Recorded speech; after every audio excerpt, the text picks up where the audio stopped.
الحمد لله نحمده ونستعينه ونستغفره ونتوب عليه ونعوذ بالله من شرور انفسنا ومن سيئات اعمالنا من يهده الله فلا مضل له ومن يضلل فلا هادي له واشهد ان لا اله الا الله وحده لا شريك له واشهد ان محمدا عبده ورسوله. கண்ணியத்திற்குரிய எல்லாம் வல்ல அல்லாஹ் ஜல்ல ஷானஹு தஆலாவின் நல்லடியார்களே, மாறும் உலகில் மாறாத இஸ்லாம் என்ற இந்த தொடரிலே இஸ்லாம் மார்க்கத்தை மாற்றுவதற்கு எந்த அவசியமும் இல்லை என்பதற்கு பல சான்றுகளை நாம் ஆரம்பத்தில் எடுத்து வைத்தோம். இஸ்லாத்திற்கு எதிராக செய்யப்படுகின்ற விமர்சனங்கள் என்னென்ன விஷயங்களை இஸ்லாத்திலே குறை கண்டு இதை மாற்ற வேண்டும் என்று சொல்கிறார்களோ அது மாற்றுவதற்கு தேவையில்லை என்ற மாதிரியான செய்திகளை நம்ம இரண்டாம் பகுதியிலே பார்த்து வருகிறோம்.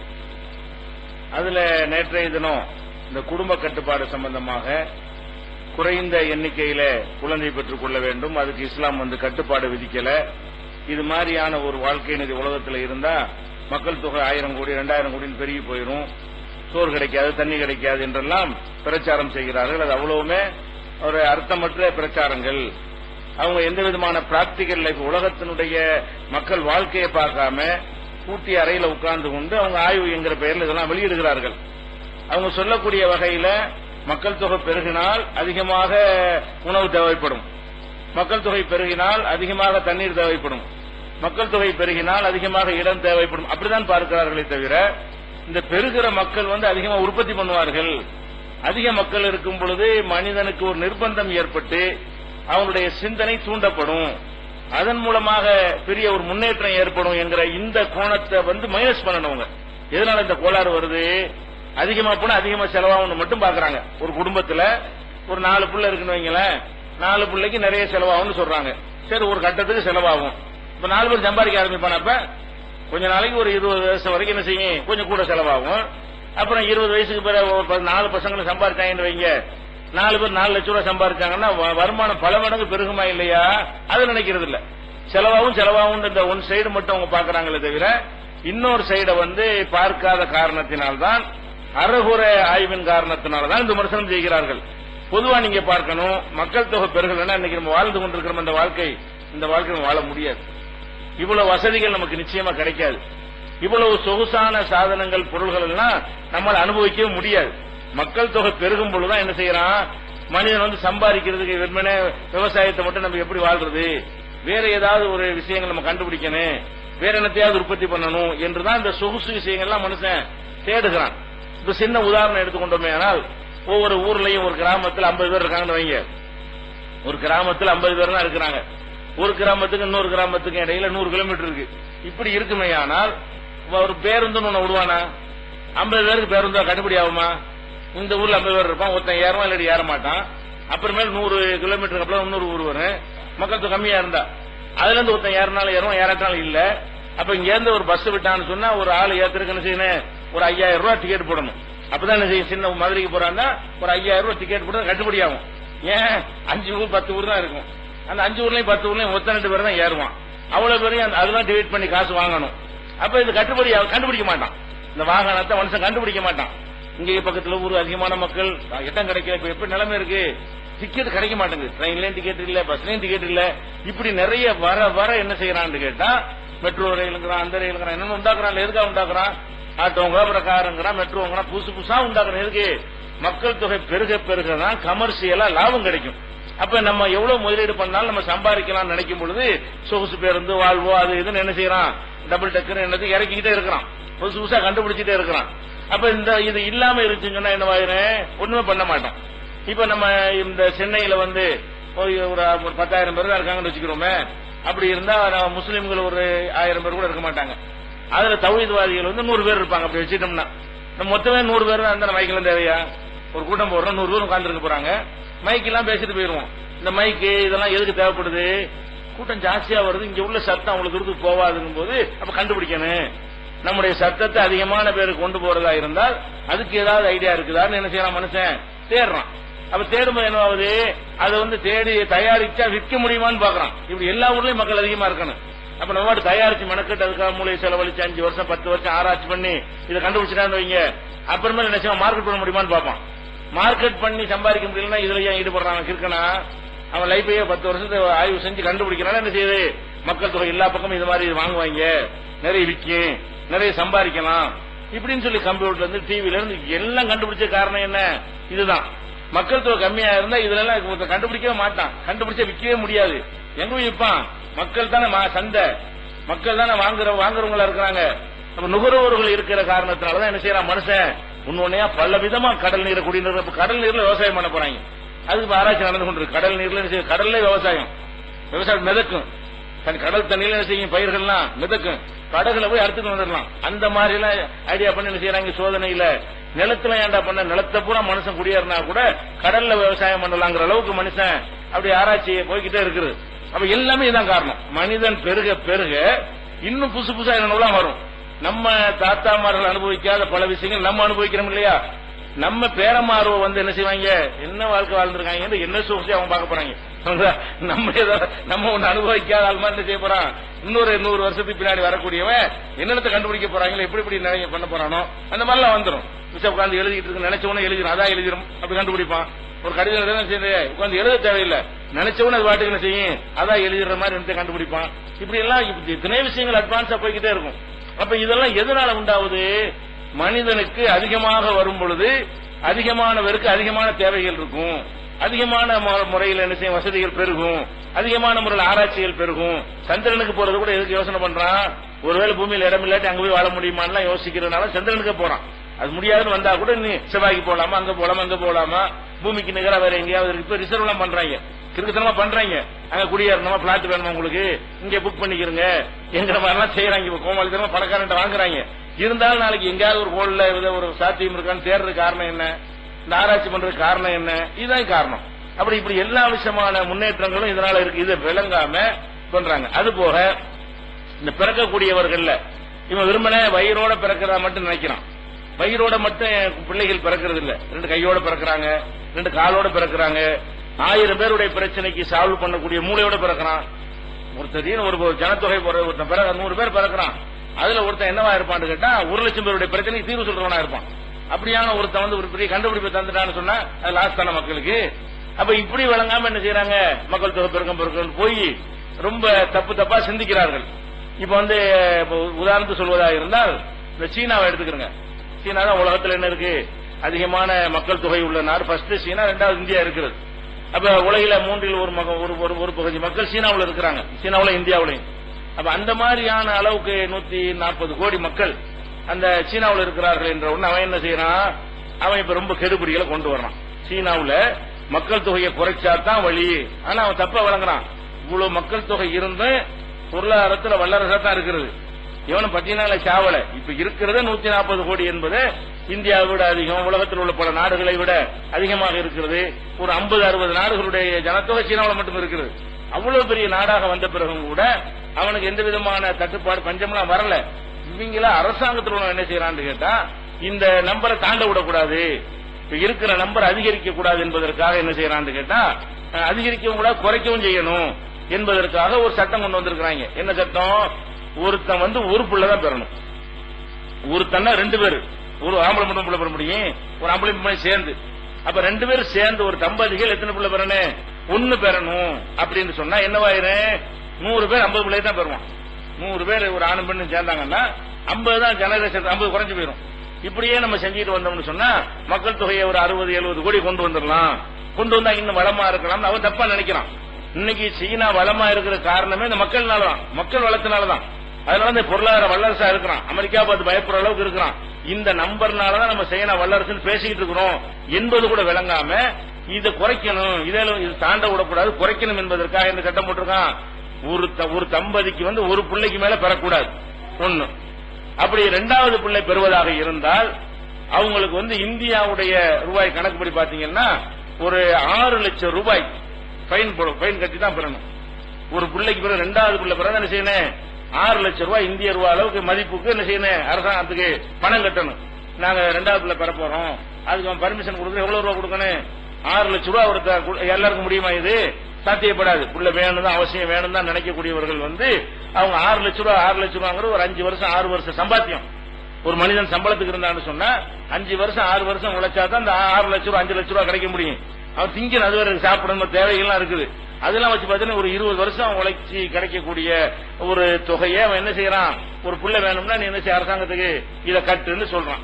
அப்ப இதனால என்ன செய்யறாங்கன்னா புள்ள வந்து தப்பி தவறி ஒரு கருவடிச்சுட்டாங்கன்னு வைங்க, கர்ப்பமாயிட்டாங்கன்னு வைங்க, ஒருத்தருக்கு எத்தனை மாசம் 7 மாசமா இருந்தாலும் 8 மாசமா இருந்தாலும் சரி ஆளை தூக்கிட்டு போய் என்ன செய்வாங்க, ஊசி போட்டு வயிற்றுல வச்சு சாவடிச்சு அறுத்து வெளியே எடுத்துருவாங்க.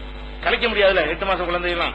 இந்த மாதிரியான ஒரு கொடூரமான ஒரு சட்டங்கள் எல்லாம் எதுக்கு, நாங்க மக்கள் தொகையை குறைக்க போறோம் என்கிற மாதிரி.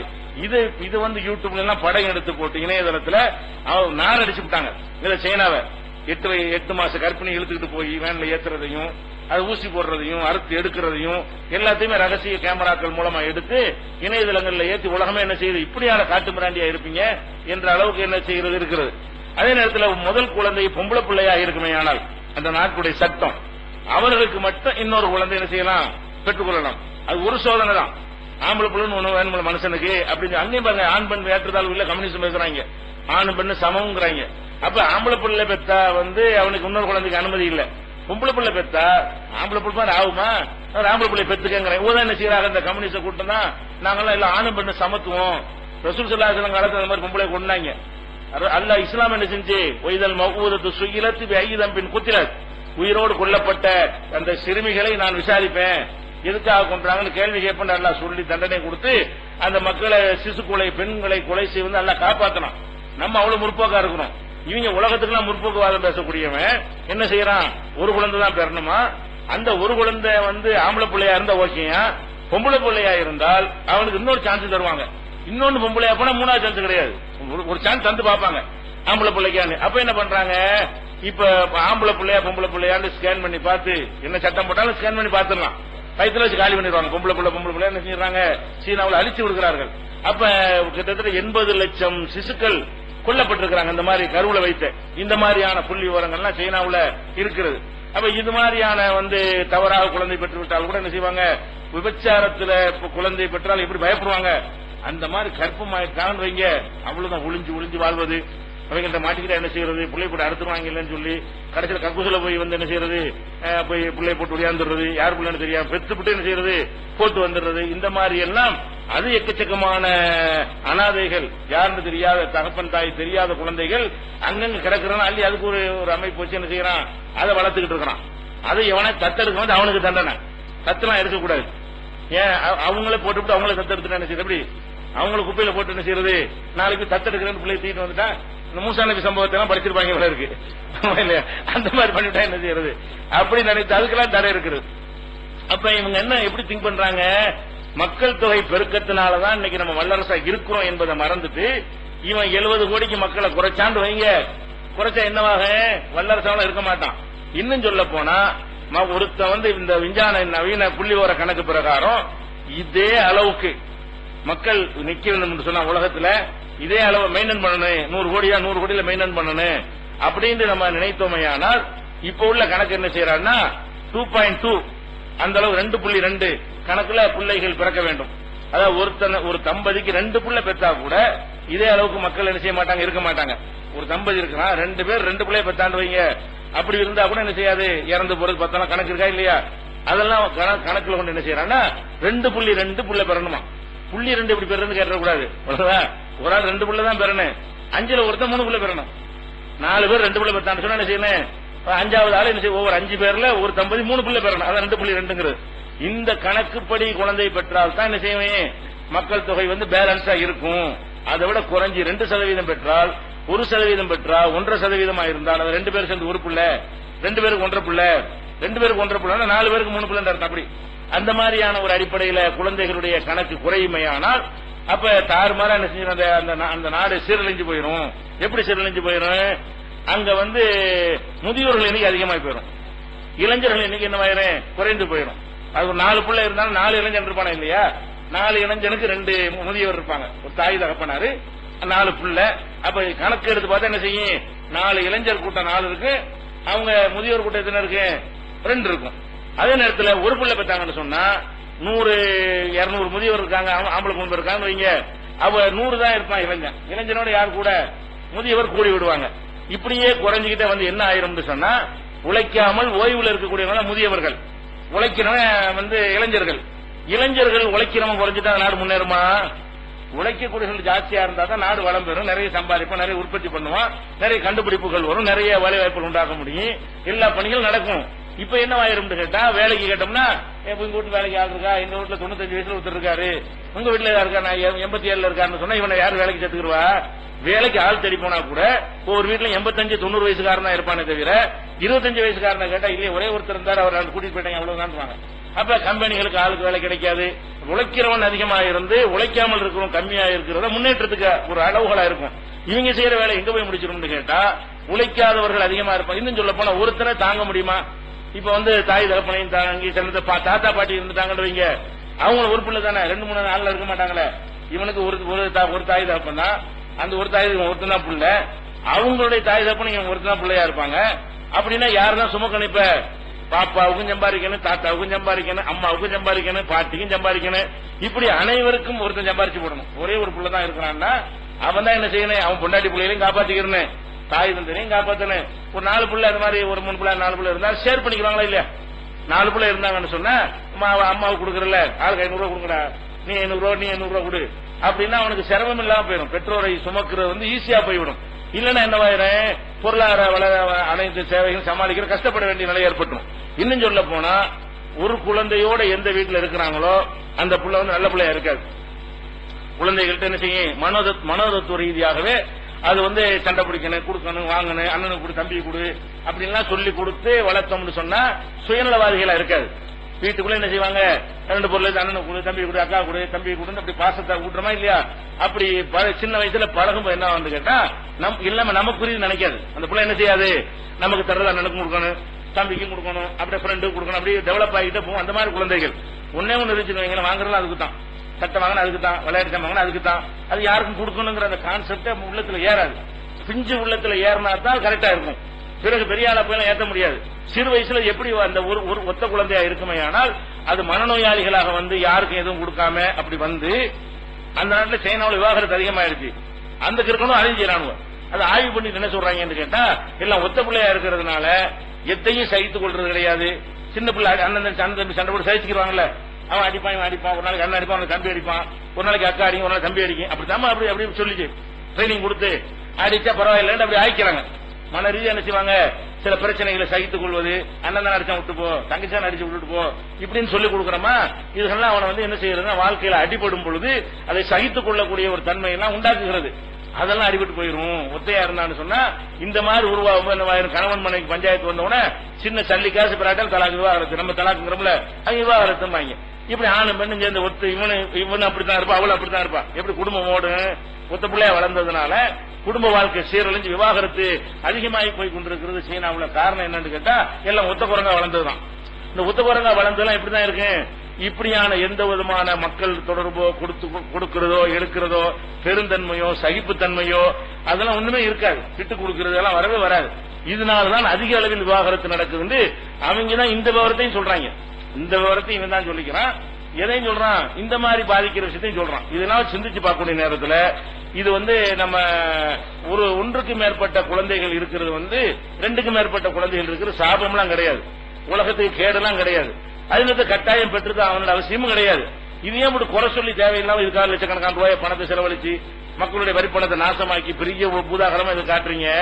நடைமுறையில் அப்படிலாம் ஒண்ணு இல்லையே, கடந்த காலத்தோட எல்லாம் செழிப்பா தானே இருக்கிறது என்று சிந்தித்து பார்த்தோமே. ஆனால் இஸ்லாம் சொல்லக்கூடிய இந்த இதை வந்து என்ன செய்ய வேண்டியதில்லை, மாற்ற வேண்டிய இந்த ஒரு அவசியம் கிடையாது என்பதை என்ன செய்யலாம், விளங்கிக் கொள்ளலாம். இது ஒரு முக்கியமான விஷயம். இந்த குற்றச்சாட்டுக்கு இவ்வளவு போதும். இருக்கிற நேரத்து சொன்ன விஷயங்களோடு இதையும் சேர்த்துக் கொண்டீர்களே. ஆனால் அப்ப இந்த குடும்பத்தை பெருக்குதல் என்று இஸ்லாம் அனுமதித்திருக்குது இல்லையா?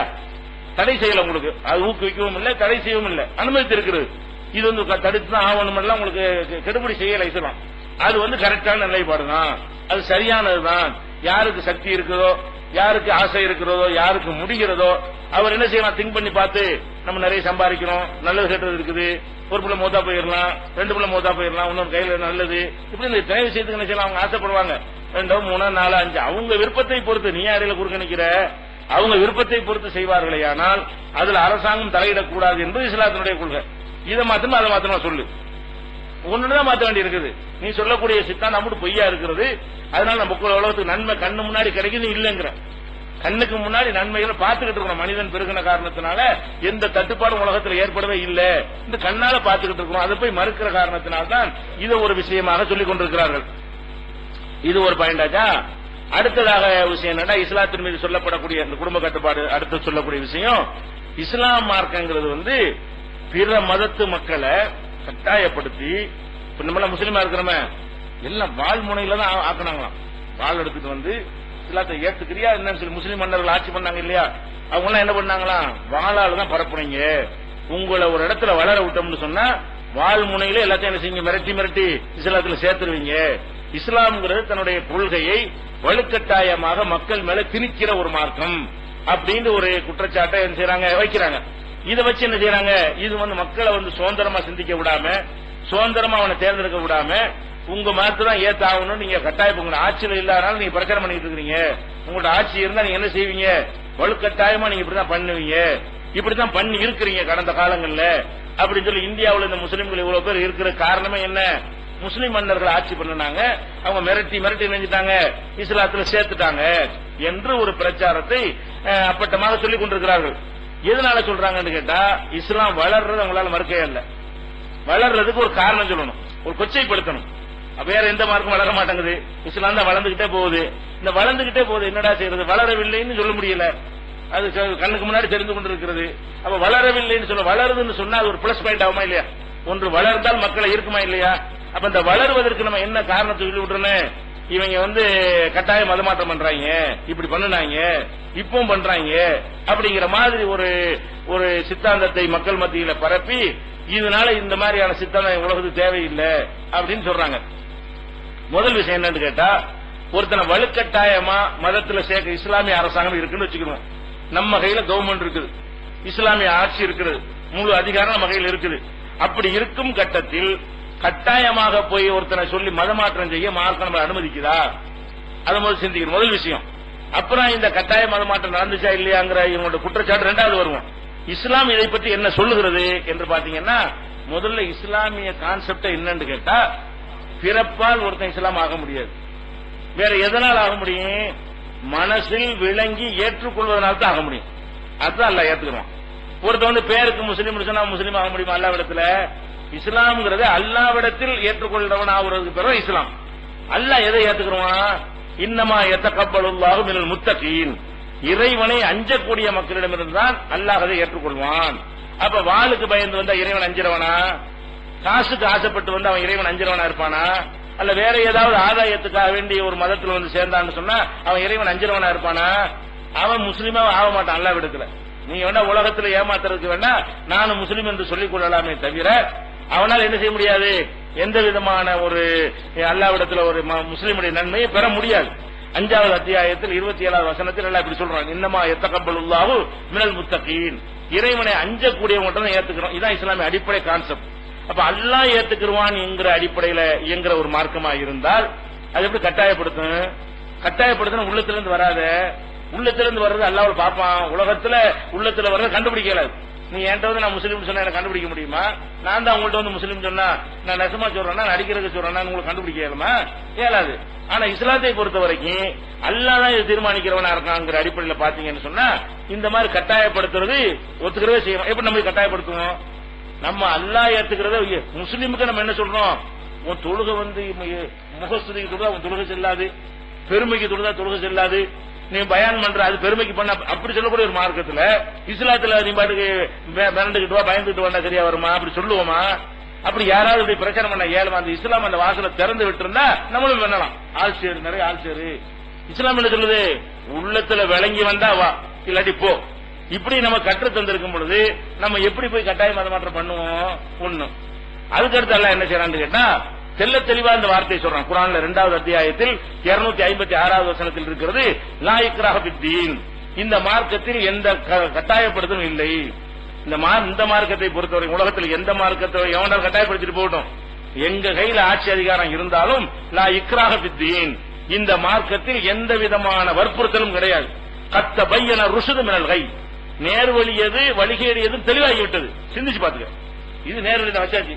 மற்றது வழிகேடு நீ பார்த்து ஏத்துக்கலான்னு சொல்ற மார்க்கம் இது. இஸ்லாம் எப்படி மக்களை கூப்பிடுது? எது நேர் வழின்னு ஒன்று சொல்லியாச்சு, இது அழகான வழின்னு வாதங்களை வச்சாச்சு, அந்த வாதங்களுக்குரிய ஆதாரங்களையும் தூக்கி போட்டாச்சு. இப்ப உன் வேலை என்ன? சிந்தித்து பார்த்து சரியா இருந்தா ஏத்துக்க, எடுத்து போயிட்டாரு. கட்டாயப்படுத்த மாட்டோம், யாரையும் வலு கட்டாயம் கூப்பிடக்கூடாது இஸ்லாம் கட்டளை எடுக்கிறது. அப்ப நம்மளே போய் ஒருத்தனை வாழை எடுத்து கட்சியை காட்டி இஸ்லாத்துல வந்து கூப்பிட அனுமதி இருக்கா? இந்த வசனம் தடுக்கிறது. அது வந்து இஸ்லாத்து வரவும் மாட்டான், அது நடிப்பா தான் இருக்கும். நமக்கு தான் ஆபத்த டேஞ்சரா இருக்கும், உள்ளுக்குள்ள வந்து சேர்ந்து நம்மளை வெட்டிட்டு போயிருவான். அதனால இஸ்லாம் என்ன சொல்லுது? லா இக்ராஹ ஃபித்தீன், இந்த மார்க்கத்தில் எந்த விதமான வற்புறுத்தலும் கிடையாது என்று 2வது அத்தியாயத்தில் 256வது வசனத்தில் இருக்கிறது. அதே மாதிரி அல்லாஹ் சொல்லி காட்டுகிறான், அப்ப அந்த துக்குரிஹுன் நாஸ ஹத்தா யகூனு முஃமினீன். நபியே உங்கள்ட்ட ஆட்சி அதிகாரம்லாம் இருக்குது. 10:99 சொல்லுகிறான், மக்கள் மூமின்களாக ஆக வேண்டும் என்பதற்காக மக்களை நீ நிர்பந்திக்க போகிறாயா? உனக்கு நிர்பந்திக்க இயலுமா அப்படின்னு சொல்லி கேட்டு நீ கூட நிர்பந்திக்க கூடாது என்று நபிகள் நாயகம் ஸல்லல்லாஹு அலைஹி வஸல்லம் அவங்களுக்கு எல்லாம் என்ன செய்யறான்? கட்டளை எடுக்கிறான். 9:6 அல்லாஹ் சொல்கிறான், ஒயின் அஹது மினல் முஷ்ரிக்கீன் அஸ்தஜாரக பாஜிரு. ஒரு இணை கற்பிக்கக்கூடிய ஒருத்தன் நம்ம நாட்டுக்கு ஓடி வந்து முஸ்லீம் நாட்டுக்கு வந்து எனக்கு கொஞ்சம் அடைக்கலம் தாங்கன்னு கேட்கறான். இவனுக்கு இது கட்டாயப்படுத்த நல்ல வாய்ப்பு, லட்டு மாதிரி வாய்ப்பு. ஏன் அந்த நாட்டில் தட்டி விட்டாங்க, வேற ஒரு நாட்டில் இருக்கிற ஒருத்தன் அங்க கொடுமையா இருக்கு, நம்ம நாட்டு ஒடியாந்துட்டான், இவனுக்கு திருப்பி அங்க போக இயலாது, நம்ம கண்ட்ரோல்லாம் இருக்கணும். இவனை வந்து என்ன செய்யலாம்? டே இங்க உனக்கு அடைக்கலம் தர்றாரு இஸ்லாத்தை ஏத்துக்க அப்படின்னு சொல்லலாமா இல்லையா? அந்த நெருக்கடியில வரக்கூடிய ஏற்றுக்கொள்ள செய்வானா இல்லையா? அவனை பற்றி இஸ்லாம் என்ன சொல்லுதுன்னு கேட்டா, ஒயின் அஹது மினல் முஷ்ரிக்கீன் அஸ்தஜாரக, முஷ்ரிக்ல இணை கற்பிக்கக்கூடிய ஒருத்தன் உங்கள்ட்ட அடைக்கலம் தேடி வந்தால், அடைக்கலம் தேடி வந்தால் சொன்னால வேற நாட்டில் இருக்கான்னு அர்த்தம். அடைக்கலம் தேடி வந்தால் அஜிருஹு, அவருக்கு நீங்கள் அடைக்கலம் கொடுங்கள். ஹத்தா யஸ்மா கலாம் அல்லாஹ், அல்லாஹ்வுடைய கலாமை அல்லாஹ்வுடைய வார்த்தைகளை அவன் கேட்பதற்கு உரிய காலம் வரைக்கும் அவனுக்கு என்ன செய்ய? அவனுக்கு அந்த அடைக்கலம் கொடுத்து விட்டு சும்மா அப்லிகு மஅமனஹு, அவனுக்கு எது பாதுகாப்பான பகுதி அங்கே நீங்கள் அனுப்பி வைத்து விடுங்கள். வந்தவன அடைக்கலம் கொடுத்து இந்த எங்க மார்க்கம் இதுதான் எல்லாம் கேட்டுக்க, நீ முடிவு எடுத்துக்க, உனக்கு எங்க விடணும்னு சொல்லு, எந்த நாட்டுக்கு போற இந்த அவன் அனுப்பி விட்டுங்கன்னு சொல்லு. இதை கட்டாயம் வர மாட்டோம். எவ்வளவு அந்த கட்டாயம் அதை சொல்லுவோம், யார் வந்தாலும் நாங்க சொல்லத்தான் செய்வோம். நீ இருக்கிற தப்புப்பா, தவறான கொள்கையில் இருக்கிற, இதான் சரி, மூளைக்கு ஏத்துக்கிட்டு வந்தா வா, இல்லன்னா போய்கிட்டே சொல்லாம இருக்க மாட்டோம். இது சரியான மார்க்கம் சொல்லுவோம், ஆனா கட்டாயப்படுத்தி கூப்பிட மாட்டோம் என்று 9:6 என்ன செய்யலாம் சொல்லி காட்டுகிறான். அதே மாதிரி லக்கும் தீனுக்கும் வலிய தீன், நிராகரிக்கிற மக்களை கூப்பிட்டு எல்லாம் சொல்ல சொல்றான், உங்கள் மார்க்கம் உங்களுக்கு, என் மார்க்கம் எனக்கு. லக்கும் தீனுக்கும், உங்க மார்க்கம் உங்களுக்கு, வலிய தீன் என் மார்க்கம் எனக்கு என்று சொல்வீராக. மக்கள்கிட்ட போய் நம்ம என்ன சொல்லணும்? உங்க மார்க்கம் உங்களுக்கு வச்சுட்டு போங்க, எங்க மார்க்கம் எங்களுக்கு, நாங்க இதுலதான் இருப்போம், நீங்க அதுல இருந்தா இருந்துட்டு போங்க, நாங்க யாரும் கட்டாயப்படுத்த மாட்டோம் என்று நபி அல்லாஹ் சொல்ல சொல்லலாம். நபிகள் நாயகம் ஸல்லல்லாஹு அலைஹி வஸல்லம் அவங்களுடைய காலத்தில் கூட யூதர்கிட்ட ஒரு அடமானம் வைத்து, அவங்களுடைய கவசத்தை அடமானம் வைத்து நினைஞ்சாங்க, கோதுமை வாங்கினாங்கன்னு வருது. அவர் கட்டாயப்படுத்தினாங்களா? அவர் அடமானம் பிடிக்கக்கூடியவராகவும் ரசூல் அடமானம் வைக்கக்கூடியவராக இருந்தா எந்த நிலையில் அவங்க இருந்திருப்பாங்க. அப்ப முஸ்லீம் அல்லாதவர்களை கட்டாயப்படுத்துறது என்பது நபிகள் நாயகத்தின் கையில சக்கரவர்த்தியா இருந்தாங்களே, உலகமே பார்த்து பயப்படக்கூடிய அளவில் இருந்தாங்களே, அந்த காலகட்டத்தில் ஏற்படுத்தவில்லை. பிற மதத்து மக்கள் இங்க வாழ்ந்தார்கள். ஒரு யூதர் தான் ரசூல் ஸல்லல்லாஹு அலைஹி வஸல்லம் பணியாளராக இருந்தார். அனஸ் எப்படி பணியாளராக இருந்தார் ஒரு சஹாபி, அதே மாதிரி யூத இளைஞரும் அவங்களுக்கு பணியாளராக இருந்தார். அவருக்கு முடியாம போய் மரண தருவால இஸ்லாத்தை ஏற்றுக்கொள்றார். அந்த அளவுக்கு பிற மத மக்கள் இருந்தார்களே தவிர கட்டாயப்படுத்தி இஸ்லாத்துல சேர்க்கிற எங்க மார்க்கத்தில் கிடையவே கிடையாது. அதே போல வந்து பொய் சொல்லி அதுக்கு மார்க்கத்தில் அனுமதி இருக்கா? குருடம் பாக்குறான், செவிடம் கேட்கறான், அதெல்லாம் இந்த மார்க்கத்தில் அனுமதியே கிடையாது. விளங்கி நம்பி வந்தாவா, தெளிவு நேர்வழி இது, வழிகேடு இது, இவ்வளவுதான் எங்களுடைய இதை தவிர கட்டாயம் அது மாற்றம் கிடையாது. முதல் புரிஞ்சு கொள்ளணும். அடுத்ததாக வந்து நம்ம நாட்டில் அப்படி கட்டாயம் அது மாற்றம் பண்ணினாங்களா? நம்ம அதான் பாயிண்ட். இந்த இந்தியாவில் வந்து இந்துத்துவாக்கள் என்று சொல்லக்கூடியவங்க முஸ்லிம்களுக்கு ஆள் பிடிக்கிறது எப்படி பிடிக்கிறாங்க தெரியுமா? ஆட்சி பண்ணாங்க, நம்ம பெண்கள் எல்லாம் கற்பழிச்சாங்க, நம்மளை எல்லாம் கொண்டு குவிச்சாங்க, வாழை காட்டி காட்டி நம்ம ஆட்கள் எல்லாம் இஸ்லாத்துல சேர்த்துட்டாங்க, அவங்க தான் முஸ்லீமா தலைவலியை கொடுத்துட்டு இருக்காங்க. நம்மள முஸ்லீமா இருக்கிறோம்ல, நம்ம அப்ப முப்பாட்டெல்லாம் நினைஞ்சாங்களா, முகலாய மன்னர்கள் முஸ்லீம் மன்னர்கள் பயந்துகிட்டு ராமசாமியா கந்தசாமியா இருந்தவங்க முஸ்லீம் மாத்தாங்களாம், வாளுக்கு பயந்து மாத்தாங்களாம். அடே வாளுக்கு பயந்து மாறிட்டாங்க. முதல்ல லாஜிக் ஒத்துக்கிறதா? இது நடக்குமா? முஸ்லீம் மன்னர்கள்ங்கிறவன் எவ்வளவு பேர் இருந்தான், அவன் எத்தனை பேர் பெரிய மெஜாரிட்டியான மக்கள் ஆதரவனுக்கு இருந்துச்சா? வெளிநாட்டுல இருந்து வர்றான், ஒரு சின்ன ராணுவத்தை வச்சிருக்கான், சின்ன படையை வச்சிருக்கான், அவன் இவ்வளவு பெரிய நாட்டை ஆள்றான்னு சொன்னா இவங்க எல்லாரும் சேர்ந்து எகிரி அடிச்சான ஓடி போயிருவானா இல்லையா? மக்களுடைய எதிர்ப்பு இருந்தா அவனுக்கு நாட்டை ஆள முடியுமா? இந்த காலத்திலேயாவது ஆளலாம், சின்ன ஒரு அதிகாரத்தை வைத்து அதிகமான மக்கள் ஆளுவாங்க. நவீன ஆயுதங்கள் இருக்கு இந்த காலத்துல. இந்த காலம் ஒரு பீரங்கி போற அவ்வளவு பேர் ஆளுவதற்கு, ஒரு பீரங்கி ஒரு AK-47 10 பேர் வச்சிருந்தாங்கன்னா 50 பேரும் அடைக்கலாமா இல்லையா? உங்க ஒருத்தர் கூட எந்திரிக்க முடியாம ஆக்க முடியும். ஒரு துப்பாக்கி இருந்தா போதும், ஒரு துப்பாக்கி போதும். அந்த காலத்துல கத்தி தான், அருவாதான். இந்த கத்தி அருவாளுக்கு யாரும் பயப்பட மாட்டான், அப்படியே அமிக்கணும் உடம்புல. கத்தி அருவாள் ஒருத்தனை வெட்ட முடியும், கிட்ட போய் தானே வெட்ட முடியும். அது முதுகு இப்படி வெட்டும், முதுகு காஞ்சிட்டா என்ன செய்யறது? அப்ப அந்த காலத்துல முஸ்லிம் மன்னர்கள் ஆட்சி புரிஞ்ச காலத்துல எல்லாம் அவங்களோட ஆயுதங்கள் என்ன? கத்தி அருவா ஈட்டி தானே, வேற என்ன ஆயுதம் இருந்துச்சு? இந்த ஆயுதங்களை வைத்து ஆட்சி செய்யும் பொழுது அதிகமான மக்கள் கொந்தளித்தால் இவங்களை அடக்க முடியாது. அப்ப எல்லாரும் இந்துக்களா இருக்கும்போது 1% 2% அவங்க வந்தாங்க, வந்தீங்க வந்து அவ்வளவு அடைக்கால முடியுமா? எல்லாரும் சேர்ந்த வெட்டி போடுவான்னு சொன்னா அடுத்த நிமிஷம் அவங்க வெட்டிருப்பாங்க. அப்ப அந்த மக்கள் ஏன் முஸ்லிம் மன்னர்களை ஏத்துக்கிட்டாங்க? ஏற்கனவே இருந்த ஆட்சியோட அவங்க நல்லாட்சி கொடுத்தாங்க. நம்ம இஸ்லாமிய அடிப்படை நல்லாட்சி அவங்க கொடுக்கல. அதுக்கு முந்தி இருந்த கிறுக்குத்தனமான ஆட்சியை விட வந்து நினைஞ்சாங்க ஒரு சிஸ்டமேட்டிக்கா செய்வாங்க. அந்த இஸ்லாம் கத்துக் கொடுத்த வழிமுறையில வந்த காரணத்தினால ஒரு நிர்வாகம் என்ன சிஸ்டமேட்டிக்கா எல்லாத்தையும் செய்வாங்க. அதனால் மக்கள் ஈர்க்கப்பட்டு நினைஞ்சாங்க, அவங்களுக்கு கீழே அடங்கி இருந்தாங்க. மெஜாரிட்டி மக்கள் முஸ்லீம் அல்லாதவங்களா இருந்தா கூட முகலாய மன்னர்களாகட்டும் மற்ற முஸ்லீம் மன்னர்களாகட்டும் அவங்களுடைய சிஸ்டமேட்டிக்கான அந்த கோட்டை கொத்தலங்கள் ஆட்சி அதிகாரம் செய்யற முறை நிர்வாகம் இந்த மாவட்டம் ஜில்லாலாம் இந்த ஜில்லாங்கெல்லாம் அவங்க உண்டாக்குன வார்த்தை. ஜில்லா தாலுக்காங்கிறலாம் எந்த வார்த்தை? நம்முடைய முஸ்லீம் மன்னர்களுடைய இங்கிலீஷ் வார்த்தையோ அது வந்து நம்ம தமிழ் வார்த்தையே கிடையாது. அதெல்லாம் முஸ்லீம் மன்னர்கள் பாரசி மொழியில இருந்து நினைஞ்சாங்க, அதுக்குரிய வார்த்தைகள் எல்லாம் கூட தேர்ந்தெடுத்தார்கள். இந்த மாதிரி பஞ்சாயத்து கூட அந்த அஞ்சு பேரை வச்சு உள்ளூர் நிர்வாகம் பண்ணணும், அதுக்கு கீழே தாலுகாண்டு ஒண்ணு இருக்கணும், அதுக்கு மேல ஜில்லாண்டு ஒண்ணு இருக்கணும்னு சொன்னா அந்த வார்த்தை கூட இன்னைக்கு இப்பதான் வட்ட மாவட்டம் சொல்லிட்டு இருக்காங்க. இன்னும் பழைய காலத்தாலுக்கெல்லாம் என்னதான் ஜில்லா தாலுகான்னு சொல்லிட்டு இருக்காங்க. இந்த சிஸ்டத்தை எல்லாம் உண்டாக்குனது மேல ஒரு அரசாங்கம் இருக்கணும், கீழே ஒரு மாவட்டம் இருக்கணும், அதுக்குள்ள ஒரு தாலுகா இருக்கணும், அதுக்குள்ள ஒரு பஞ்சாயத்து இருக்கணும். இந்த முறையை கத்துக் கொடுத்தவனே யாரு? முஸ்லீம் தான். அப்ப கீழே இருந்து மேல வரைக்கும் நெட்டு ஒரு சங்கிலி தொடரா இருக்கும். இப்படி சிஸ்டமேட்டிக்கா அவன் நிர்வாகம் பண்ண காரணத்தினாலதான் மக்கள் நினைஞ்சாங்க, எதிர்த்து ஒண்ணுமே செய்யல. அதே நேரத்தில் முஸ்லீம் மன்னர்கள் வந்து இங்க ஆட்சி பண்ணாங்க இல்லையா, அவங்க இஸ்லாத்துக்கு அவங்க அங்க வந்து வரல, இஸ்லாம பரப்புறதுக்கு வந்தாங்க, நாடு பிடிக்க தான் வந்தாங்க. எல்லா மன்னர்களும் எப்படி நாடு பிடிக்க போனாங்களோ நம்ம ஒரு நாட்டுக்கு அதிபரா இருக்கணும் அப்படின்னு சொல்லிட்டு ஒரு நாடு பிடிக்க போனாங்களே தவிர இஸ்லாத்தை கடைப்பிடிக்கிறதுக்கு வரவே இல்லை. அவங்களே கடைப்பிடிக்கல. முஸ்லீம் மன்னர்கள் அந்த நாட்டில் ஆட்சி பண்ண ஒருத்தம் கூட அஜிக்கு போல. அப்ப மன்னர்களுக்கு அஜிக்கு போற என்ன தடை? மன்னர்களுக்கு ஹஜ்ஜிக்கு போலாமா இல்லையா? இஸ்லாத்தை கடைப்பிடிக்கணும்னா இருந்தா ஹஜ்ஜிங்கிற ஒரு கடமையை கூட என்ன செய்யல, ஒரு முஸ்லீம் மன்னர் கூட செஞ்சதே கிடையாது. அதே மாதிரி வந்து எல்லாரும் அந்த புறத்துல அந்த மாதிரியான எல்லா மன்னர்களும் அந்த புறத்துல பெண்களோட அவங்க வந்து சல்லாபம் செய்து கொண்டிருந்தார்களோ அது மாதிரி தான் எல்லா முஸ்லீம் மன்னர்களும் செய்தார்கள். அதையும் நம்ம பார்க்கணும். அதே மாதிரி கோயில் எல்லாம் கட்டி கொடுத்தார்கள், கோயிலுக்கு மானியம் கொடுத்தார்கள். ஏன் நம்ம கம்மியா இருக்கும் ஆட்சி பண்றோம், நிறைய மக்கள் எதிர்த்திடக்கூடாது, அவங்களுக்கு ஏற்றவாறு நம்ம ஆட்சி பண்ணுவோம் அப்படின்னு சொல்லி என்னஞ்சாங்க, மன்னர்கள் கோயில் தான் கட்டி கொடுத்தார்கள்.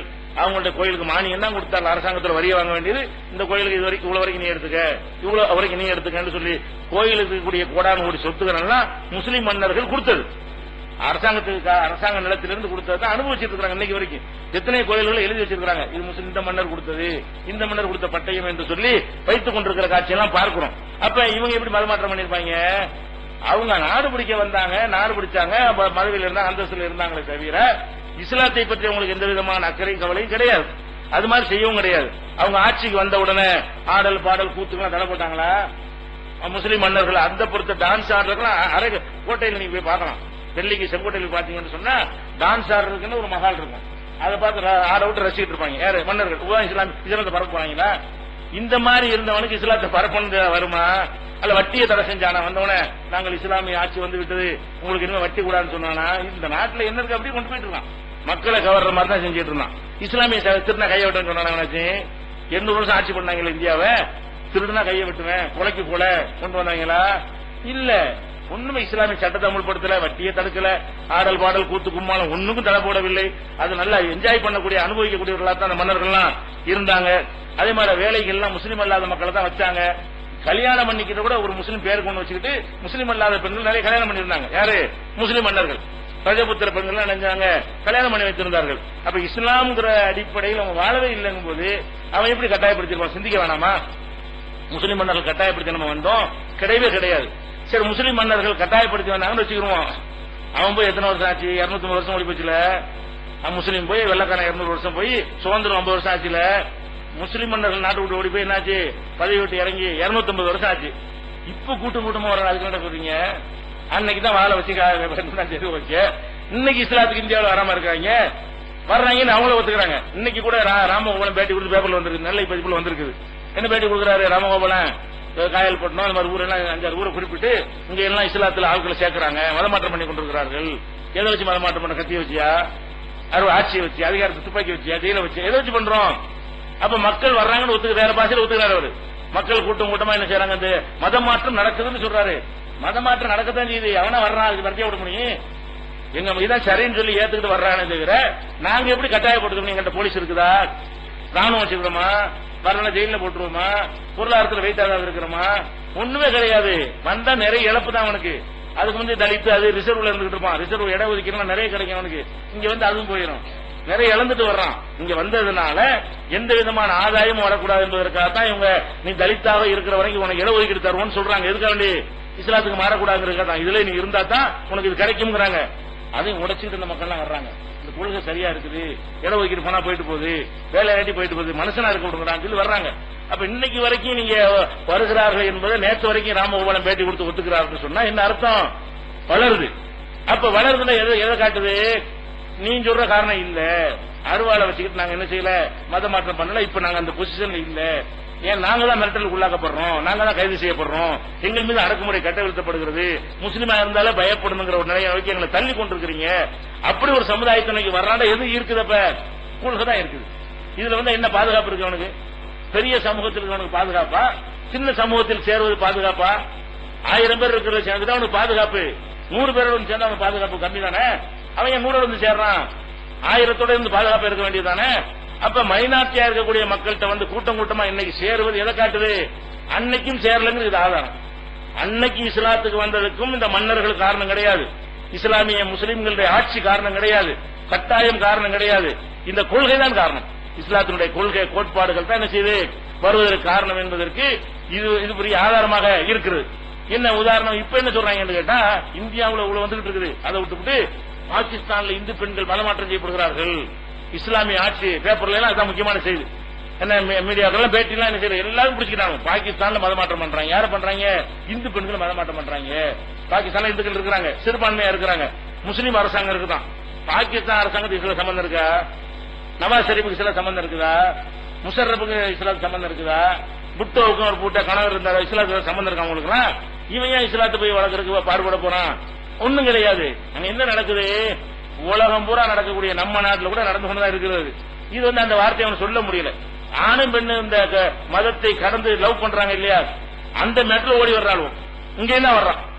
பாகிஸ்தான்லயும் ஒரு இந்து பொம்பளை முஸ்லீம் லவ் பண்ணா என்ன செய்வா? உங்க மதத்துல சேர்ந்துக்கிறேன்னு வர்றாளா? மதம் மாற்றம் செய்கிறார்கள். நீ பிள்ளைய வந்து அது மாதிரி வீட்டுக்குள்ள கட்டுப்பாட வளர்க்க தெரியாம விட்டுவிட்டு அவன் வந்து நான் இவனை தான் கல்யாணம் பண்ணிக்கிறேன் தாய் இருந்தாலும் உதறி புட்டு என்ன செய்யறா வர்றா? கோர்ட்ல கொண்டு நிப்பாட்டினா நானத்தான் வந்தேன், இவரை நான் விரும்பினேன், கல்யாணம் பண்றதுக்கு வந்து யாரும் கட்டாயப்படுத்தல, அவரை கல்யாணம் பண்ணுவதற்காக மதம் மாறணும் கோர்ட்ல அம்மா அந்த பொம்பளை எல்லாம் சொல்லி பிடிச்சு இதை வச்சு என்ன செய்யறாங்க? இது மாதிரி லட்சம் கேஸ் நடக்குது. தருமபுரி கேஸ் அந்த மாதிரி கேஸ் தான் நாடே பத்தி எரிஞ்சுட்டு இருக்கு. அன்பழகன் அறிவழகன் இது ஒரு ஆள் சொல்லுங்க. இளவரசன் மேற்றாதான ஜாதி விட்டு ஜாதி கல்யாணம் பண்ண பத்திக்கிட்டு எரியுது. அப்ப இதெல்லாம் இது மாதிரி ஒண்ணு. ஒரு பெண்ணும் ஒரு ஆணை விரும்பி விட்டால் அந்த ஆணோட சார்ந்து இருக்கதான் விரும்புறான். இங்கேயும் அப்படித்தான் இருக்கா, உலகம் பூரா அப்படித்தான் இருக்கிறான். அந்த மாதிரியான ஒரு விஷயத்தை கொண்டு வந்து மதமாற்றம் செய்கிறார்கள். இந்து பெண்களை பாகிஸ்தான் மதமாற்றம் செய்கிறார்கள். இது என்ன மதத்துக்கு என்ன இருக்கு? இது வந்து இந்த பெண்களுக்கு ஏற்படக்கூடிய அந்த டீனேஜ்ல வரக்கூடிய குழப்பத்தின் காரணமாக ஒரு ஆம்பளை விரும்பிட்டாங்கன்னா அவனுக்காக தாய் வந்து எல்லாத்தையும் விட்டுவிட்டு மதத்தையும் விட்டுவிட்டு போறதுக்கு தயாரா இருக்கிறாங்க. முஸ்லீம்ல ஒருத்தி அந்த மாதிரி விரும்பிட்டாங்கன்னா இஸ்லாத்தை விட்டு ஓடி போக தான் செய்யறான். இது கட்டாயம் சொல்ல முடியுமா? இந்துக்கள் பண்றாரு பேச முடியுமா? நம்ம வளர்ப்பு சரியில்லைன்னு சொல்லிட்டு போயிட வேண்டியதுதான். அப்படி ஓடி போனா நம்ம வளர்க்க தெரியல, நம்ம கண்ட்ரோல பார்க்க தெரியல அர்த்தமே தவிர இதை நான் கட்டாயப்படுத்தியா செய்யறான்னு சொல்ல முடியும். இந்த மாதிரி உள்ள விஷயங்களை தான் பேசுகிறார்களே தவிர பொதுவாக உலகம் பூரா என்ன செய்யறது? பிறண்டுகிட்டு இருக்கு. நீங்க சொல்றவங்கலாம் இல்ல கட்டாயம் மதமாற்றங்கிறானே அதெல்லாம் கிடையாது. உலகமே இன்னைக்கு அமெரிக்கா நம்மள அழிக்க பாக்குது, நீங்க இங்கிலாந்து அழிக்க பாக்குறது, பிரான்ஸ் அழிக்க பாக்குறது, இப்படின்னா உலகத்தை நம்ம பயந்துகிட்டு பேசிட்டு இருக்கிறோம். அதெல்லாம் கிடையாது. இன்னும் 15 வருஷத்துக்கு தான் அவ்வளவு, ஒரு 15 வருஷத்துக்கு அவங்க ஒரு பக்கம் அவை ஜெயிச்சுதான் நினைத்துக் கொண்டிருக்கிறார்கள். இன்னொரு 15-20 வருஷத்துல நம்ம ஜெயிக்க போறோம். எப்படி ஜெயிக்க போறோம்? எப்படி ஜெயிக்க போறோம்னு கேளுங்க. சொல்றான் 2030 இங்கிலாந்து கிறிஸ்தவ நாடா இருக்காது. என்ன சொல்றாங்க? இவங்க வந்து மக்கள் அழிக்கிற எப்படி வர்றான்? அங்க உள்ள முஸ்லீம் ஆகிட்டு இருக்கான். மேட்ரு மாறு வேற மாதிரி. இவங்க நாட்டுல போய் பெட்ரோல் வளத்தை கொள்ளடிக்கத்தான் பிளான் பண்றானே தவிர நம்ம மக்களை கொள்ளடிச்சிட்டு இருக்கிறோம். இங்கிலாந்து மக்களையும் அமெரிக்கா மக்களையும் இஸ்லாம் கொள்ளையடித்துக் கொண்டு அவனுக்கு தெரிய மாட்டேங்குது. மைனஸ் ஆகிக்கிட்டே இருக்கிறது. அப்புறம் ஒபாமா அந்த இடத்துல உட்கார முடியாது, டோனி பிளேர் உட்கார முடியாது, அப்துல் கலாம் உட்கார போறாரு இன்னும் 30-20 வருஷத்துல. அப்ப ஜெயிக்க போற நம்ம தான். எப்படி சொல்றான்? டெய்லி மைல் ஒரு பத்திரிகை இங்கிலாந்துல இருந்து வரக்கூடியது. அவன் என்ன சொல்றான்னு கேட்டா ஆண்டுக்கு 5 லட்சம் பேர், வருஷத்துக்கு 5 லட்சம் பேர் கிறிஸ்தவ மார்க்கத்துக்கு முழுக்கு போடுகிறார்கள். ஒரு வருஷத்துக்கு 5 லட்சம் பேர். எந்த பிரச்சனை நம்ம பண்ணவே இல்லை. அவங்க எல்லா பிரச்சனையும் பண்றாங்க. பலவிதமான பாம்பு பிடிக்கிறாங்க, விஷத்தை குடிக்கிறாங்க, என்னென்னமோ குருடம் பாக்குறாங்க, என்னென்னமோ செஞ்சு பாக்குறாங்க. இவ்வளவுக்கும் மேலேயும் 5 லட்சம் பேர் வருஷத்துக்கு என்ன செய்யறாங்க? அவங்களோட அறிக்கை டெய்லி மிரர் பத்தி குறைச்சு சொல்லுது. வேற ஒரு கூடுதல் புள்ளிவரம் இருக்கு. அந்த பத்திரிகை என்ன செய்யறாங்கன்னா ஆண்டுக்கு 5 லட்சம் பேர் என்ன செய்யறாங்க? முழுக்கு போற கிறிஸ்தவம் வேணாம், கிறிஸ்தவ மார்க்கம் தப்புன்னு சொல்லிட்டு என்ன செய்யறாங்க? போயிடுறாங்களாம். 6 வருடத்திற்கு முன்னால் 7.5 கோடியாக கிறிஸ்தவர்கள் இருந்தாங்க. 6 வருஷத்துக்கு முன்னாடி இங்கிலாந்துல இணைஞ்சாங்க. 7.5 கோடியாக கிறிஸ்தவர்கள் இருந்தாங்க. இப்ப 4.25 கோடியாக சரிந்திருக்கிறார்கள். இப்ப 2010 6 வருஷத்துக்கு முன்னாடி இருந்தாங்கன்னா 2004 அப்படி இருந்தவங்க இன்னைக்கு என்னாச்சு? 7.5 கோடி எவ்வளவு, 4.25 எவ்வளவு? அப்ப 4.25 அந்த அளவு குறைந்து விட்டார்கள், குறைஞ்சிட்டு வர்றாங்க. அப்ப குறைஞ்சிட்டு அடுத்து என்ன செய்யுதுன்னா அதுல குறைஞ்சாளுக்கு என்னவாகிறாங்க? ஒரு 1.25 கோடி பேர் நாத்திகர்கள் ஆகிடுறாங்க. மீதி பேர் இங்கதான் வர்றாங்க. இந்த குறையிற ஆளுக்கு என்னவாகிறாங்க? 1.25 கோடி பேர் வேணாம், கிறிஸ்தவம் வேணாம், கடவுளும் இல்ல ஒண்ணுமில்ல, போங்கடா இஷ்டப்படி வாங்கடான்னு சொல்லிட்டு அவங்க கடவுள் மறுப்பாளர்களா போயிடுறாங்க மீதி பேர்லாம். ஏன்னா அந்த கடவுள் கொள்கை, கடவுளுக்குள்ள அந்த கான்செப்ட் உங்களுக்கு பிடிக்கல, அதனால நாத்திகனா மாறி போயிடுறாங்க. மற்றவங்க என்ன செய்யறாங்க? ஒரு ஆன்மீக தேடல் உள்ளவங்க இஸ்லாத்தை நோக்கி வர்றார்கள் என்று சொல்லி அவன் என்ன செய்யறான்? இது பண்றான். அதே இதெல்லாம் டோனி பிளேயர் கட்சியுடைய முன்னாள் நீதித்துறை அமைச்சர் இந்த தகவலை சொன்னதாக. இது யார் சொல்றது? பத்திரிகையாளர் சொல்லல.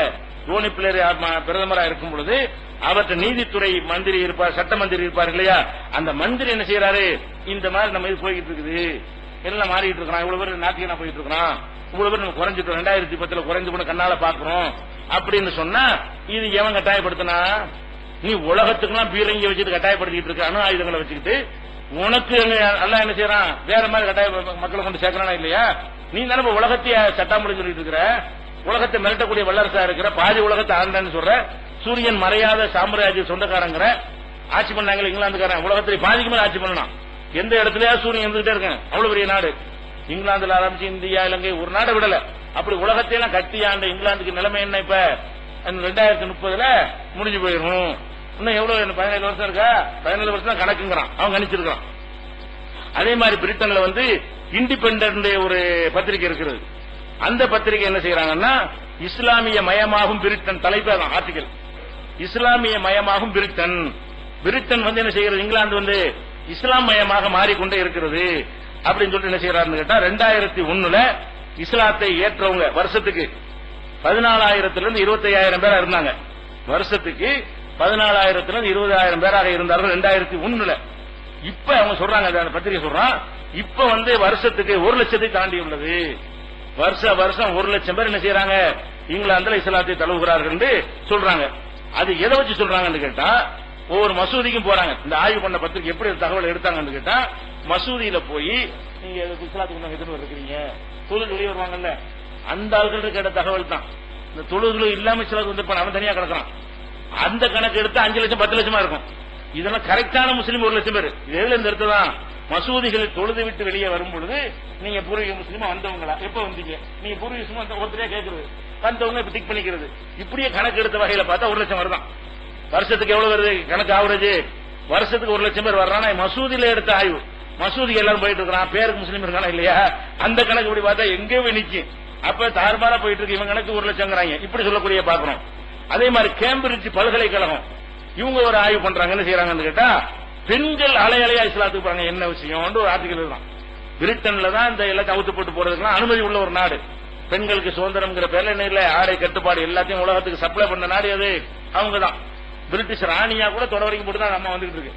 இளவரசி நான் இவ்வளவு பெரிய போஸ்ட்ல வச்சுட்டாங்க, அது கூட இல்லாம பிரிட்டிஷ் இளவரசியா இருந்தா ராணியா இருந்தாலும் அவங்க ட்ரெஸ் என்னவா தான் இருக்கேன் தொட தெரியும். அதான் 95 வயசு கிளவியா கொண்டு போற அந்த ட்ரெஸ் தான் தொடக்கி வீரமா இருந்தான். இப்படி உலகத்துக்கு அந்த கலாச்சாரத்தை கொடுத்தவங்க யாரு? இவங்க தான். அந்த கலாச்சாரத்திலே ஊறி ஊறி ஊறி ரத்தத்தில் ஊறி போன பெண்கள் அதை விருத்து ஹிஜாப் அணிந்து கொண்டு இந்த கலாச்சாரம் அவங்க கலாச்சாரம். பிரிட்டிஷ் ராணிக்கு கூட அந்த நாகரிகம் வரல. அப்படிப்பட்ட ஒரு நாட்டில் பெண்கள் அலை அலையாக என்ன செய்யறாங்க? இஸ்லாத்துக்கு வர்றாங்க. 3 பேர் இஸ்லாத்துல வந்தாங்கன்னா 3 இல் 2 பெண்களா இருக்கிறார்கள். 30 பேர் இஸ்லாத்துக்கு வர்றாங்கன்னா 10 ஆம்பளையா இருக்கிறோம். 20 பொம்பளையா இருக்காங்க. அந்த பத்திரிகை சொல்ல கேம்பிரிட்ஜ் பல்கலைக்கழகம் வந்து இத பத்தி ஆய்வு செஞ்ச நாட்டில் வந்து கேம்பிரிட்ஜ் பெரிய பல்கலைக்கழகம், உலக புகழ்பெற்ற பல்கலைக்கழகம். அந்த மாதிரியா பெரிய பெரிய அறிவாளிகள் உண்டாக்கணும் ஒரு பல்கலைக்கழகம் அது. அந்த பல்கலைக்கழகத்தில இருந்து ஆய்வு பண்ணி என்ன சொல்றாங்கன்னு கேட்டா, இஸ்லாத்தை சேரக்கூடியவர்கள் அவங்க கணக்கு ஆண்டுக்கு 50,000 பேர். அவங்க இந்த பள்ளியாச கணக்கு இப்படிதான் வர்றாங்க. ஆண்டுக்கு 50,000 பேர் வர்றாங்க. இந்த 50,000 பேர்ல 3 வந்து பெண்களா இருக்கிறாங்க, ஒரு ஆள் தான் ஆம்பளையா இருக்கிறாங்க. அப்ப என்னத்தினால வந்து இன்னும் டோனி பிளேயர் இருக்காரு, அவர் பிரதமரா இருக்கும்போது நடந்த ஒரு விஷயம். அவர் மைத்துனி ஒய்ஃபுடைய சகோதரி அவங்க இஸ்லாத்துக்கு வர்றாங்க. டோனி பிளேயர் எவ்வளவு பெரிய உலகத்துக்குலாம் போய்கிட்டு பெரிய ஒரு வல்லரசு தலைவராக காட்டிட்டு இருக்கிறாரு. அவருடைய மைத்துனி என்ன செய்யறாங்க, இஸ்லாத்துக்கு வர்றாங்க. அதே மாதிரி பிரபல பத்திரிகையாளர் ஒரு அம்மா வந்து யுவோனி ரேட்லின்னு ஒரு பொம்பளை அவங்க வர்றாங்க. MTV ஆபாச டிவி இருக்குங்களா, MTV டான்ஸ் போடுற டிவி, அந்த டிவியுடைய தொகுப்பாளராக இருந்த கிறிஸ்டியானாங்கிற ஒரு அம்மா இஸ்லாத்துக்கு வர்றாங்க. எல்லாத்தையும் ஆட்சி போட்டு டான்ஸ் போட அவங்க ஒரு டிவி இருக்குங்களா, MTV பழைய காலத்துல அந்த டிவி தான் ரொம்ப ஒரு FTVக்கெல்லாம் முந்தினது, அவ்வளவு மோசமா இருக்குது. அந்த MTVயுடைய தொகுப்பாளராக இருக்கிறாள், அதே மாதிரி தான் இருப்பாங்க. வெறுத்து போய் அழகா ஹிஜாபோட அவங்க போஸ்ட் 3 பேர் என்ன செய்யறாங்க, இந்த பத்திரிகைக்கு பேட்டி கொடுக்குறாங்க. யாரு, டோனி பிளேயருடைய மைத்துனி பிளஸ் அந்த MTVயுடைய தொகுப்பாளர் பிரபல எழுத்தாளர் 3 பேர் என்ன செய்யறாங்க, நாங்க இஸ்லாத்தை ஏற்றுக்கொள்றோம், இஸ்லாம் தான் எங்களுக்கு சரியான மார்க்கம், சிந்திச்சு பார்த்து தான் ஏத்துக்கிட்டு இருக்கிறோம் என்று சொல்லக்கூடிய அளவுக்கு இங்கிலாந்துல என்ன செய்யறது அதிகமா வருது. அப்ப காரணத்தை கண்டுபிடிக்க இன்னத்தினால வருது. ஆச்சரியப்படுறான், கதிகலங்கி போறாங்க. என்ன கதிகலங்கி போறான்னா, மிஷினரிகள் மாதிரி இவங்க செலவு பண்ற மாதிரி இல்ல, ஊருக்குறா போய் ஆளுகளை சேர்க்க மாட்டேங்கிறாங்க. நம்ம கிறிஸ்துவத்தில் எவ்வளவு வேலைகள்லாம் செய்கிறோம், தொண்டு நிறுவனம் நடத்துறோம், அது நடத்துறோம், இது நடத்துறோம், ஏதாவது போட்டு அந்த மக்களை மதத்துக்கு வந்துருங்க என்ன செய்யறோம், என்னமோ பண்ணி பாக்குறோம். இவங்க ஒண்ணுமே பண்ண மாட்டேங்கிறாங்க. இவங்களுக்கு எந்த ஒரு மிஷினரி ஒர்க்கும் கிடையாது. அதாவது இந்த இஸ்லாம் மார்க்குங்கிற மத தலைவர்கள்ட்டே கிடையாது. மத தலைவர்கள் நிர்வகிக்கிறாங்க. ஒரு ஊர்ல ஜமாத் இருக்குன்னு அஜர் கையில இருக்கிறது இருக்காது. யார் கையில இருக்கேன், பள்ளியாசல் வர முத்தொழி கையில இருக்கும். ஒரு ஊருடைய நிர்வாகம் யார் கையில இருக்கும், ஊர் தலைவர் யாரா இருப்பாரு, அஜர்த்தா. அஜர்த்து உட்கார்ந்து உட்கார்ந்து அதான் அஜர்த்து. அஜர்த்து என்ன, போய் அஜர்த்து உட்காரு. அப்ப மத தலைவர்கள் கையில எது இல்ல, இஸ்லாம் மார்க்கும் கிடையாது. கிறிஸ்துவ மார்க்கத்துல தலைமையாற்று இருக்குது அந்த அவர் தான் சொன்னதான், அவர் தான் சர்ச்சைக்கு பொறுப்பாளர். வெளியே கொண்டா போ வேண்டா அனுமதி அவங்க தான் பங்கு தந்தை. அந்த சேர கொண்டு அவங்க கையில வச்சிருப்பாங்க. அவங்க நினைச்சா அடக்கம் செய்வாங்க, அவங்க நினைச்சா கல்யாணம் பண்ணுவாங்க. இருந்தா தரமாட்டேன்பாங்க, தந்தா தர்றேன்பாங்க. கல்யாணத்துக்கு பதிவு செய்யறதா இருந்தா ரெஜிஸ்டர் தர வேண்டாம், தரலன்னா தரலாம் கேள்வி கேட்க முடியாது. ஊர்லாம் கூட்டிட்டு ஒண்ணும் பண்ண இயலாது. அந்த மத நிறுவனம் யார் கையில இருக்கிறது, மத குருமார்கள் கையில் இருக்கிறது. மத குருமார்கள் இருக்கும்போது வழக்க பாடுபடுவாங்க. லாபம் இருக்குல்ல, அதிகமா வளர்ந்து நம்ம ஏன் வளர்க்க மாட்டாங்க. அஜர்த்துக்கு என்ன லாபம், நிறைய பேர் வந்து அவருக்கு என்ன லாபம், அவருக்கு 3000 சம்பளம் கொடுத்து அவ்வளவுதானே, இவனுக்கு மொத்தமா அவனுக்கு தானே. இவன் போது மதத்தை வளர்த்தான்னு சொன்னா அவ்வளவு யாருக்கு, நிறைய காணிக்கை குஞ்சு எல்லாம் அவரு தான் எடுத்துட்டு போறாரு. அவங்களுக்கு சுய ஆதாயம் இருக்கிற காரணத்தினால மத குருமார்கள் என்ன செய்வாங்க, அதுல நிறைய வேலை செய்வாங்க. அவன் ஆச்சரியப்படுறான், ஒண்ணும் பண்ண மாட்டேங்கிறாங்க, ஒரு மத தலைமையும் கிடையாது, இவங்க வாட்டுக்கு தன்னால வாட்டு சேர்ந்து வளர்ந்துட்டு என்ன காரணம் உடனே அவங்க காரணம் வந்து சொல்றாங்க. என்ன காரணம் சொல்றாங்கன்னா, ஒரே இஸ்லாமிய தீவிரவாதம், இஸ்லாம் பயங்கரவாதம் பிரச்சாரம் பண்றாங்க. குர்ஆனை பத்தி கண்ணா பின்னாடி திருப்பி எழுதுறாங்க, நபிகள் நாயை பத்தி கண்ணா பின்னாடி பேப்பர்ல விமர்சிக்கிறாங்க, மேல பேசுறாங்கன்னா மக்களுக்கு என்ன செய்ய எதிர்மறையான விளைவு ஏற்படுதான். என்ன தீவிர இஸ்லாம் என்னன்னு தெரியாம இருக்காங்க இந்த நாட்டுல. அவங்களுக்கு என்ன செய்ய, இந்த தண்ணி அடிக்கிறது பொம்பளைங்க தண்ணி அதான் தெரியும் அவங்களுக்கு. அப்படியான ஒரு சமூகத்தில் போய்கிட்டு இஸ்லாமிய தீவிரவாதம் குர்ஆன் இப்படி சொல்லுதுன்றவன என்னன்னு பாப்போம் கொண்டாடுற குர்ஆனை அப்படின்னு வர்றாங்க. 100 பேர் வந்து செய்யறான், குர்ஆனை வாங்கி படிக்கிறான், 10 பேருக்கு மரியாதை கரெக்டான இருக்குது. போய் சொல்றாங்களே இவ்வளவு அழகான மார்க்கத்தை எப்படி சொல்றாங்க அப்படின்றது காரணம் என்னன்னு கேட்டா, இப்போ உங்களுக்கு நன்மையை திருப்பி பேப்பர்ல பரப்புறாங்கல்ல, முஸ்லிம் தீவிரவாதி வந்து வளர்ச்சிக்கு தான் என்னடான்னு பார்க்க ஆரம்பிப்பாங்க. முதல்ல பார்க்க வைக்கிறது இது உதவும். கண்ணா பின்னாடி நீங்க பேசினாலும் என்ன செய்யும், என்னன்னு கவனத்தை மக்களை ஈர்ப்பதற்கு உதவியா இருக்கிறது. அப்ப அங்க வளர்ந்த காரணம் என்னன்னா, நம்ம செஞ்ச பிரச்சாரம் இல்ல, அவன் செஞ்ச பிரச்சாரம். நீங்க செஞ்ச பிரச்சாரம் வளரவே இல்லை. அவன் சொல்றான் இஸ்லாம் எதனால் வளருதுன்னு கேட்டா, இஸ்லாத்துக்கு எதிராக செய்யப்படுற பிரச்சாரத்தினால் இஸ்லாம் என்றால் என்ன என்று அறியும் ஆவல் அந்த மக்களுக்கு ஏற்படுகிறது. குர்ஆனை கொளுத்து வேண்டும் ஒரு பாதியாருக்கு குர்ஆனை கொளுத்துறதுனா என்னடா குர்ஆன் அப்படி கொளுத்துறதுக்கு என்ன சொல்றாங்க, அது என்னதான் சொல்லுன்னு வச்சுக்கிட்டு அதையும் அவங்க வேதத்தையும் ஒப்பிட்டு பார்த்தாங்கன்னா ரொம்ப டிஃபரெண்டா இருக்கு. என்னடா இறைவேதம் மாதிரி இருக்குது, இது இறைவேதம் மாதிரி இல்லையே, இது ஏன் நம்ம கூட நாள் தெரியாம இருந்தோம் அப்படி வர்றான். அப்ப முக்கிய காரணம் இஸ்லாத்துக்கு வருவதற்கு காரணம் என்னன்னு கேட்டா, ஆண்கள் வருவதற்கு காரணம் வந்து இந்த கான்செப்ட் தான் அதிகமான காரணம். இது இவங்க தீவிரவாதம் பயங்கரவாதம் குர்ஆனையும் நபிகள் நாயகத்தை இஸ்லாத்தையும் கொச்சைப்படுத்தி எல்லா ஊடகங்களும் மீடியாக்களை திருப்பி திருப்பி திருப்பி திருப்பி சொல்லும் பொழுது உலக நாடுகளை கொண்டு போய் போடுறாங்க. ஏன்டா அவனுக்கு போய் அழிக்கிறாங்க, அந்த நாட்டை போய் பண்றாங்க, இதுக்கு அந்த நாட்டை பிடிக்கிறாங்க. அவங்க கொள்கை தான் என்ன, இப்படி அடிவுதம் வாங்கிட்டு உறுதியான மக்கள் நிக்கிறாங்க. அதுக்கு என்ன காரணமா இருக்கும், அப்படின்ற மாதிரி அவன் என்ன செய்யறான், சிந்திக்க ஆரம்பிக்கிறானா, அவனை இஸ்லாத்தின் பக்கம் கொண்டு வந்து சேர்க்குது என்பதை கண்டுபிடிக்கிறாங்க. பெண்கள் வருவதற்கு கூடுதல் இந்த காரணம் இருக்குது. கூடுதலா என்னன்னு கேட்டா, பெண்கள் எப்பவுமே ஒரு சேஃப்டியான பாதுகாப்பான ஒரு வாழ்க்கையை தான் விரும்புவாங்க. அவங்க என்ன செய்யறாங்கன்னா, பிரிட்டன் ஆண்களை பாக்குறாங்க, எல்லாம் தண்ணி போதை சூதாட்டம். 10,000 ரூபாய் ஒரு நாளைக்கு சம்பாதிச்சாலும் சரி, அவன் 2,000 ரூபாய் குடிப்பான், 8,000 ரூபாய் சூதாட்டத்துக்கு வந்துருவாங்க. 2,000 ரூபாய் குடிச்சுட்டு 8,000 ரூபாய் சூதல் விட்டுருவான். வீசு நகை வெறும் நேமா வீட்டு வந்து படுத்துருவான் பேசாம. இவன் இப்படி ஒரு புருஷன் அவனுக்கு தேவையா? அவ என்ன யோசிக்கிறா, இந்த மதத்துல இருந்து கொண்டு இப்படியான ஒருத்தனை கல்யாணம் பண்ணிட்டோம்னா நம்ம லைஃப் என்ன ஆகுறது, இப்படியான ஒருத்தனை இப்படி வாழ்க்கை நடத்துறது. அப்ப முஸ்லீம் ஆயிட்டோம்னு சொன்னா, ஒரு முஸ்லீம்னா இந்த மாதிரிலாம் செய்ய மாட்டான். அவன் தண்ணி அடிக்க மாட்டான், ஓரளவுக்கு நல்லவனா இருப்பான், சூதாட்டம் பண்ண மாட்டான். அவன மாதிரி ஒருத்தனை கல்யாணம் பண்ணி கொண்டோமே ஆனால் நமக்கு சேஃப்டியா இருக்கும், சந்தோஷமா இருக்கும், வாழ்க்கை நல்லபடியா ஓடும், பிள்ளைகள் மேல பாசமா இருப்பாங்க. இவங்கள்ட்ட அதெல்லாம் கிடையாது. இது வந்து பெண்களுக்கு கூடுதல் காரணம். பெண்கள் 3ல் 2 கூடுதலா வர்றாங்க. காரணம் என்ன? இந்த இஸ்லாமிய தன்மை காரணம் அதை கண்டுபிடிச்சிருக்கான். இப்படியாக இருக்கிற காட்சியை பார்க்கிறோம். அதே மாதிரி போப்பாண்டவரை சொன்னார், உலகத்தில் அதிகம் பருவ மார்க்கம் இஸ்லாம்னு சொன்னார். அவரை போப்பாண்டவர்ல தூக்கிவிட்டாங்க. அது ஒரு விஷயம். இது சொன்னதுக்காக நினைச்சிட்டாங்க, அவருக்கு உடம்பு சரியில்லை ராஜினாமா பண்றேன்னு சொல்றியா இல்ல வேற மாதிரி ஆக்குவான்னு சொல்லி கேட்டு அவர் ராஜினாமா பண்ணிட்டு போயிட்டார். மனமிட்டு சொன்னார், அவர் உலகத்தில் அதிகம் பரவுற மார்க்கம் எது இஸ்லாம்னு போப்பாண்டவரை சொல்ற அளவுக்கு இருக்கிறது. அமெரிக்காவில் பாத்தீங்கன்னா இதே மாதிரி தான்.